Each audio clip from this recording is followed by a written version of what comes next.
பாய் ஸ்டைலில் சிக்கன் 65ங்க. கடல மாவு 1 ஸ்பூன் போட்டுக்கோங்க. கார்ன்ஃப்ளவர் 2 ஸ்பூன் போட்டுக்கோங்க. கரம் மசாலா 1/2 ஸ்பூனு.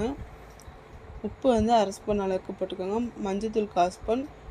மல்லித்தூள் 1 ஸ்பூன் போட்டுக்கோங்க. மிளகாய்த்தூள் 1/2 ஸ்பூன் போட்டுக்கோங்க. சிக்கன் மசாலாவும் 1/2 ஸ்பூன் அளவுக்கு போட்டுக்கோங்க. 1/2 லெமன் எடுத்து பிழிஞ்சு ஊற்றிக்கோங்க. இஞ்சி பூண்டு பேஸ்ட்டு தண்ணியில் கரைச்சி வச்சுருக்கேன், ஊற்றிக்கோங்க. தயிர் கொஞ்சம் ஊற்றிக்கோங்க. இதில் கொஞ்சம் தண்ணி மிக்ஸ் பண்ணிக்கோங்க. ஃபுட் கலர் ஆட் பண்ணிக்கோங்க. 2 ஹவர்ஸ் நல்லா ஊறணுங்க. ஊறினதுக்கப்புறம் எண்ணெயில் பொரிச்சுக்கோங்க. கொஞ்சம் கொஞ்சமாக எடுத்து பொரிச்சிருங்க. அவ்வளோதாங்க, சிக்கன் 65 ரெடிங்க.